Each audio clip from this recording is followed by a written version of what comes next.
Are the games against Georgia and Kentucky in jeopardy?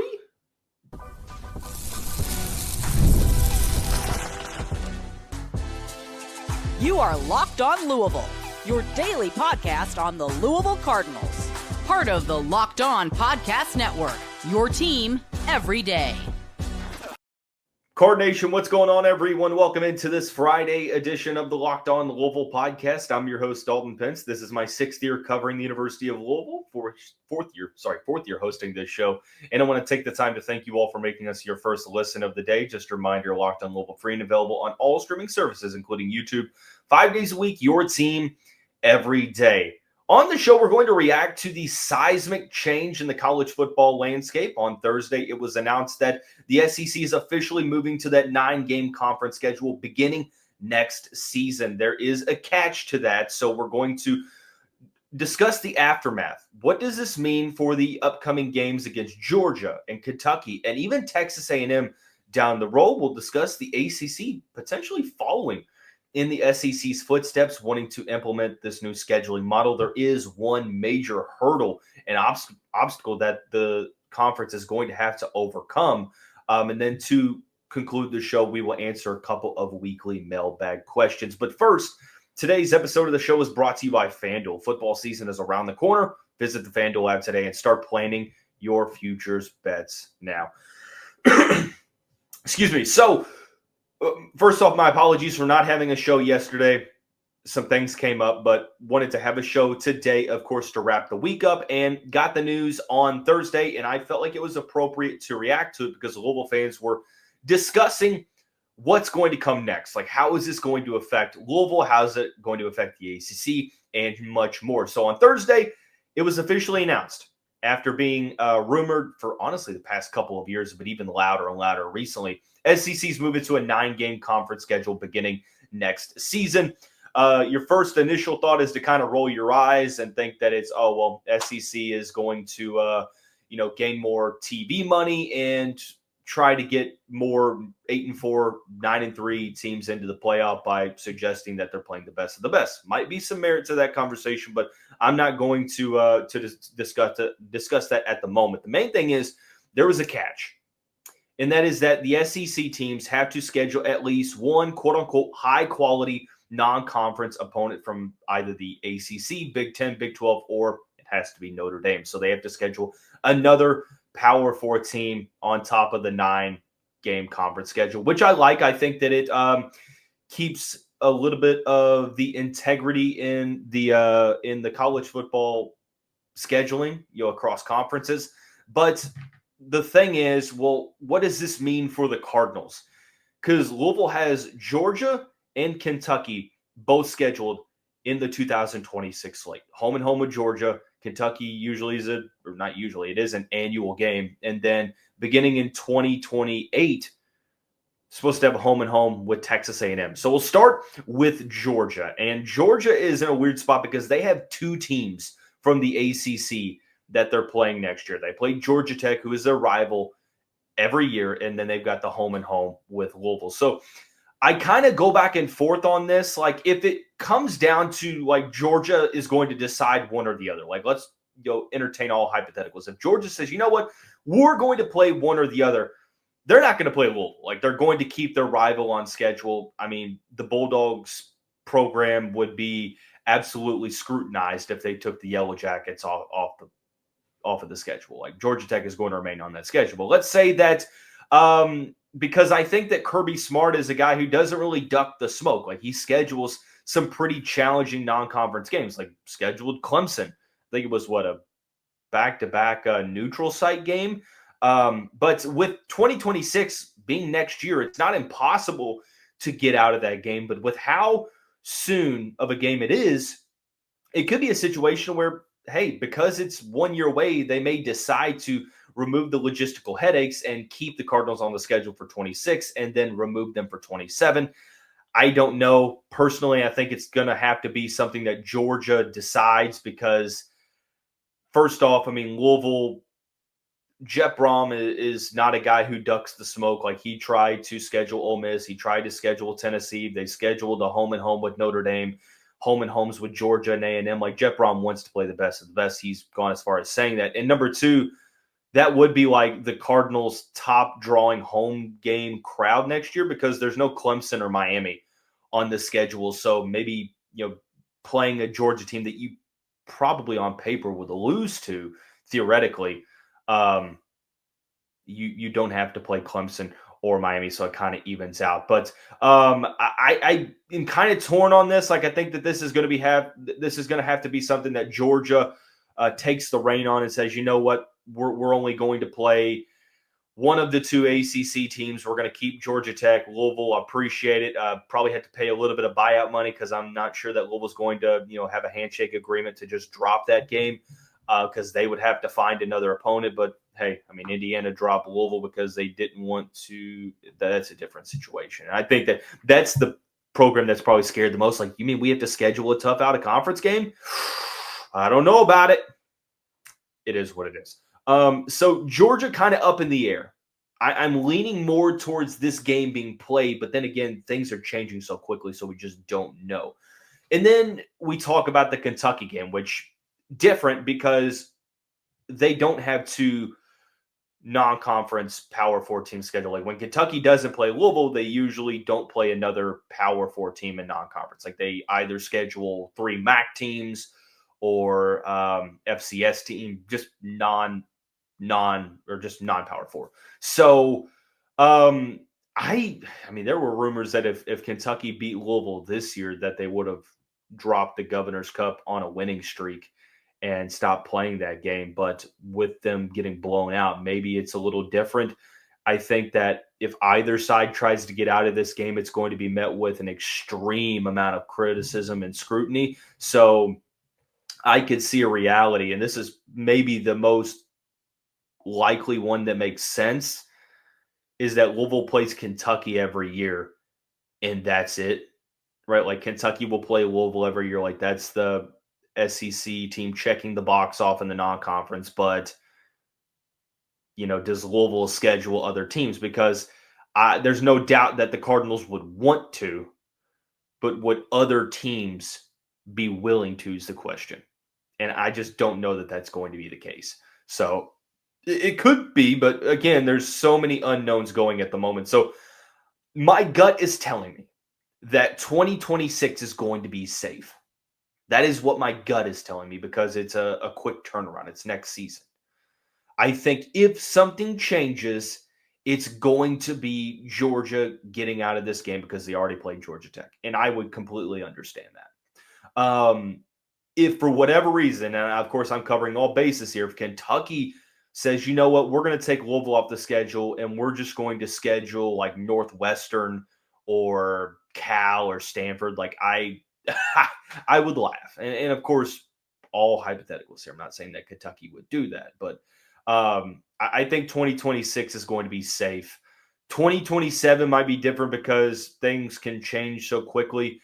That talks about the future is that the Cardinals beginning in 2028, they are supposed to have home and homes with Texas A&M, like in College Station in 28, in Louisville in 29. So how's that going to change things? At the moment, looking at 2028, at Texas A&M's football schedule, I mean, it looks like the only non-conference games they currently have are Louisville and Abilene Christian in 2028. And then in 2029, it seems like Louisville is the only team. Now, that might not be correct depending on the site that I'm looking at, but I could see a real scenario where none of these games for the Cardinals get changed. Because, I mean, look, playing in the SEC is more challenging than playing in the ACC. We know this. No one should be arguing that. So I could see a situation where, Louisville's okay. It's like, yeah, we'll play Georgia and Kentucky. We'll play Texas A&M and Kentucky, especially if Louisville continues to be moving along better than Kentucky. I don't think Jeff Brum's going to change much. It's going to have to be something that the other programs change because, and I could be wrong. I could be completely wrong, and Louisville goes against the way they talk and they schedule differently. But with the way that Brahma scheduling, follow what they do, not what they say. And the Cardinals have had no fear in scheduling some big teams. So what I'm more interested in, truthfully, is not how it's going to affect Louisville as much, but how is it going to affect the ACC? Because apparently the conference is maybe wanting to follow in the SEC's footsteps, but there is a major obstacle that the ACC has to figure out before this thing even becomes possible. And we'll tell you what that is and more when we come back on this Friday edition of the Locked On Louisville podcast. Card Nation, today's episode of the show is brought to you by FanDuel. August 26th, next week, is officially FanDuel Futures Day, a brand new holiday for football fans who live for those bold predictions and preseason hunches. For just 24 hours, FanDuel is giving you deals on NFL season predictions. So whether you're calling your MVP, eyeing a long shot division winner, or if you're just ready to crown your Super Bowl champion before week one even kicks off, this is your moment. So I'm going to crown my champion on August 22nd. I think that this is finally the year that Josh Allen and the Buffalo Bills get to the Super Bowl, and I think they will be victorious. So join me in visiting the FanDuel app today. Start planning your futures bets now, because FanDuel is the way to go. Futures Day is one day only. FanDuel, play your game. And as always, thank you all for making us your first listen of the day. Just a reminder, Locked On Louisville, free and available on all streaming services, including YouTube, 5 days a week, your team every day. Be sure to hit that subscribe button. We're on the road to 5K YouTube subscribers. Every subscriber counts, and every subscription does not go unappreciated. But continuing this conversation, and I think it's still, of course, a lot of things are to be determined. I can see a situation where Louisville's schedule is changing a ton. I can see it where it's not changing at all. But the ACC, there was rumors right after the SEC officially made that announcement. And the rumors were that the ACC could want to follow the SEC because, well, let's face it, beginning next year, the ACC's at the moment the only Power 4 conference still playing an 8-game schedule. Now, the reason to go to 9 games is to, A, help your schedule, B, increase that TV money, and C, try to keep up with the times. So, the extra league game for the SEC is going to bring in about $5 million or so in extra TV money per school. I don't know what that would come out to for the ACC as a conference, but there's one major hurdle, and that is that the ACC currently has 17 teams. So it's not physically possible to run a 9-game conference schedule with 17 teams. You have to either there's 3 outcomes. The first one, we'll leave that for the final one. It gets weird. The first one is to subtract a team from the conference. Like a team would leave the conference, and I don't think one's going to leave between now and, well, probably here in a couple months, because you got to finalize that schedule. I don't think that that's going to happen. You could subtract a team. I just don't think that that's going to happen. The most likely would be adding a team. But then again, you don't have much time. You're up against the clock. Who would be the potential teams that you could add, right? What are the programs? What are the universities that you could add? Do you go to Memphis, who just offered $200 million to the Big 12 to join? They said no. Do they now turn to the ACC? Potentially, FedEx seems like it's trying to build up that football program. The powers that be in the Memphis realm, it seems like they're trying to get them to a Power 4 conference, not drawing any TV money for a couple of years and paying to get into the conference might help the ACC. Memphis could be a team. There's rumors out there that the ACC could steal West Virginia away from the Big 12. I'm not sure how plausible that is, but maybe they're a team. I really don't want Cincinnati, although I think it would be funny to blow out a Scott Satterfield-led team. Tulane is one of those non-Power 4 teams that, honestly, with the way their football program is, I wouldn't mind, because they're better than perceived, although the rest of the conference or the rest of the athletics department might be kind of questionable because Tulane's an academic school.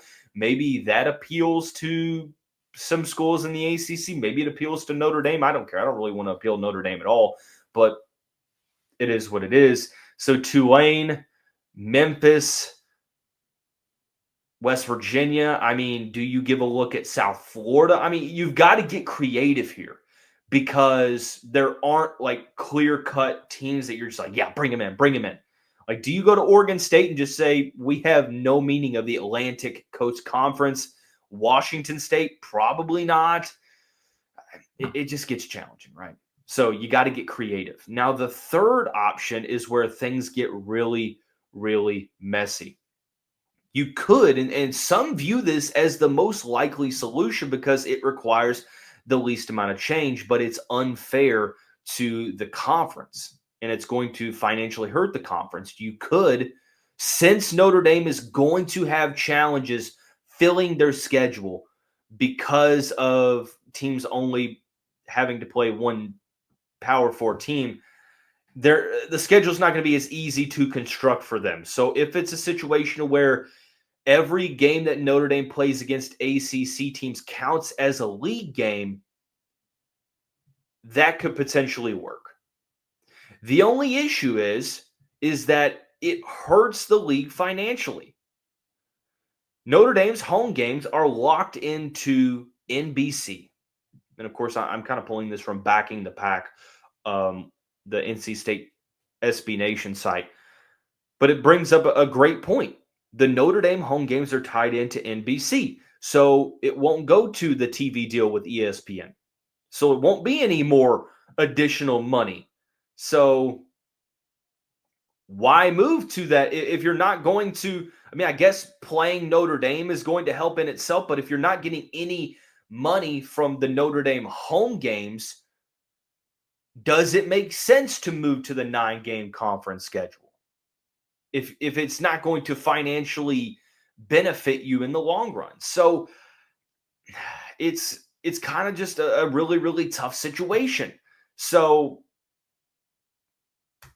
I mean, who knows? Do you take a ACC team out and just go to 16 teams? Like, do you take a team out that doesn't bring a ton of revenue to your conference?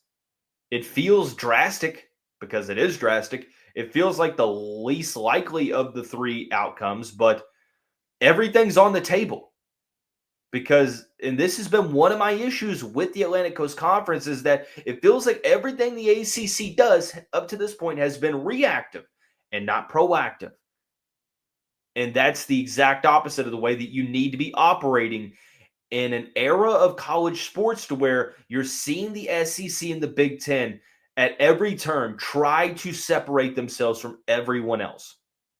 ACC, Big 12, everyone else has to fend for themselves and create an advantage for them in some specific way. And it looks different for every single conference. So I say all that to kind of come around to the point that I'm okay with the 9-game conference schedule. Like, I think that, Louisville is going to have those 9 conference games, and they're going to have no problem. I don't think they're going to have 3 Power 4 games, but they're definitely going to have Kentucky if Kentucky still wants to play that game, and they potentially add another team. So at this point, it's just kind of hurry up and wait, but the ball is rolling. That snowball is going downhill, and at some point, push is going to come to shove, and the ACC's got to do something sooner rather than later. So if you're asking me, Dalton, on August 22nd, 2025, what is the most likely thing that you think is going to happen? And truthfully, I don't like it. But I'm going back and forth. Like, I think that adding a team is possible and the Notre Dame situation is possible. But even as I kind of discuss through it, I see how much that the ACC caters to Notre Dame. I could very well see all Notre Dame games counting as league games, or all Notre Dame games against ACC teams counting as league games. As much as that would make zero sense, as much as throwing Notre Dame a lifeline makes zero sense because them creating a schedule is going to be much more challenging than you would think. I'm not for it unless they join the conference outright. And it's pretty clear that they have no intention on doing that in football, but they reap the benefits for every single other sport. I know I might sound bitter. I don't give a damn. It is what it is. I would rather just add a team, or I don't know, if the two teams out west want to join another conference and then you bring Memphis in or bring Tulane in. I mean, it is what it is. If you brought in Cal and Stanford to appeal to Notre Dame, well, it's really appealing, all right. Anyways, it is what it is. When we come back, we're going to answer 3 weekly mailbag questions, 2 football, 1 basketball. Sorry we couldn't get into more questions, but of course we got to discuss the most relevant news. But we will answer a couple questions when we come back on this Friday edition of the Locked On Louisville podcast. At this time, I want to take the time to tell you about our friends over at Rouette. Guys, you probably heard of Viagra or Cialis. Maybe you've even tried them, but if you're looking for something beyond the usual pill, it's time to meet Rouette Ready. Rouette Ready is a next-gen prescription treatment designed to amplify arousal in the brain and boost blood flow. Unlike the usual pills that can take hours, Rougette's 3-in-1 formula dissolves under your tongue and kicks in fast. On average, in 15 minutes, effects can last up to 36 hours, so you can stay confident and in control when the moment is right. If traditional options haven't worked, Rouette might be the answer for you. Over 150,000 men have already made the switch. Head to Rouette.com/LockedOnCollege and use the code LockedOnCollege to get 15% off today. That's RUGIET.com/LockedOnCollege while using the promo code LockedOnCollege for 15% off. Next week is officially game week. So we are going to have a Eastern Kentucky preview at the end of the week. We'll have another weekly mailbag. We're going to have the official season prediction episode. And I believe that we will also have, we're going to have 4 total episodes next week. So just a heads up on that. But let's get into some of the mailbag questions. Only 3 that we're going to discuss. My apologies on not being able to answer more, but I wanted to discuss the 9-game SEC conference schedule in a couple of different approaches. But first question, with the ACC not having a ton of high praise, how much do style points matter for a team like the Louisville Cardinals? I think the question almost answers it outright. Like, it matters a ton because the perception of the conference is pretty low, right? I mean, the ACC maybe hasn't been perceived this low since the Cardinals have joined the program, or since they've joined the conference. So style points matter. Like, Louisville is going to need to, I'm not going to say like unsportsmanlike, run the score up, have the starters playing when you're up by 50, but style points matter from a standpoint of, okay, you need to beat the teams you're supposed to beat. Like, you need to beat James Madison by a good margin. Like, I think it comes down to covering the spreads. Like, if you cover spreads, you're doing a good job. Now, some of these spreads against Eastern Kentucky, I'm not even sure what that is currently, or against Bowling Green State, or even against some of these other ACC teams. Like, I think that the more that you blow teams out and show that, you know, you're a good team, you're just the victim of a mediocre schedule, then that's what matters. I think winning games is going to be the key, of course. Style points are going to help the perception of the program. So if at the end of the season you're 10-2 and you're battling a 9-3 SEC team or a Big Ten team for one of the final spots in the playoff, and people are going back and saying, you know what, Louisville was a good team. They just played somewhat of a mediocre schedule. They lost to Clemson and maybe SMU or Miami, but they handled everyone else and they blew teams out. They're a good team. Like, the perception absolutely matters because these are human beings making these decisions. Like, they're not just going to robotically look at a certain list of metrics because it's pretty clear the NCAA's committees are consistently inconsistent when it comes to which parameters, which measures, which statistics, which metrics they're pulling from and prioritizing the most. It's all about moving the goalposts, and they will make the data whatever they want it to say. So I think that style points do matter. Would you rather have a win against Clemson and a win against SMU or Miami and go 10-2, or still go 10-2 and beat the teams you're supposed to beat and lose to Clemson and lose to one of SMU or Miami? So it's basically you're asking, because I mean, do you want to beat Clemson and lose to an ACC team you're supposed to beat, or win the games you're supposed to win and lose to Clemson? I think that either way, 10-2, you're going to be penalized for losing those 10 games because you're in the ACC. But I think that what could potentially help you is that win against Clemson, the win against SMU and Miami. It could help you from an ACC standings point of view, to where it could be the tiebreaker between you getting to the conference championship, or if maybe Clemson or SMU or Miami are on the outside looking in with you, and you're kind of in a battle for a couple of spots. It's like, okay, should Clemson or Louisville go?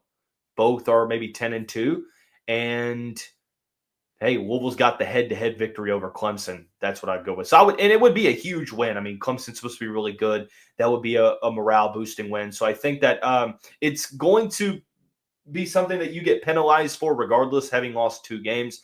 But I would take a win over Clemson because I think it would mean more to the program. And then, of course, you get that win over one of the SMU or Miami teams. So the hope would be that you lose at Virginia Tech, who's going to be respectable, and it's a true road game. So, and you would be able to wash that bad taste out of your mouth from that loss a couple weeks later with a win against Clemson. So I would say I'll take the Clemson win. Final question. Thoughts on Brian Coleman getting moved to a new role and Peyton Siva becoming an assistant coach? I love it. I think that it is much deserved for both of these individuals. Brian Coleman, assistant coach, defensive coordinator, has played a huge role in roster construction, player development, just a completely invaluable piece to this department. So I love that he's in a new role. I think it's going to suit him really well. I think he's still going to have a hand in the defensive game plan, of course, but Coleman, his salary got increased to $425,000 with potential bonuses up to $350,000 based on postseason success. So his official title is Director of Player Development and Alumni Relations, which is a long way of saying he's the general manager, and that's something that programs have been adding more and more. And I'm okay with Coleman stepping into this role because I think that it is definitely much deserved. And then Peyton Siva, who basically backfilled his spot, Director of Player Development and Alumni Relations is what Peyton Siva was. His official title is Executive Director of Player Personnel and Strategic Initiatives. That's the general manager role. Peyton Siva was the Director of Player Development and Alumni Relations. He is now in an assistant coaching spot, and I think that, Cardinal forever, Peyton Siva, one of the best point guards in program history. He is going to be a huge asset, being able to coach on the bench, and I'm all for filling these roles internally, and it seems like that's kind of an MO for a Pat Kelsey program is giving guys raises and upgrades and promotions internally. So I'm okay with that. I love that Brian Coleman and Peyton Siva got promotions. So that is going to wrap up this Friday edition of the show. When we come back, it's game week. Everyone have a great weekend. Go Cards.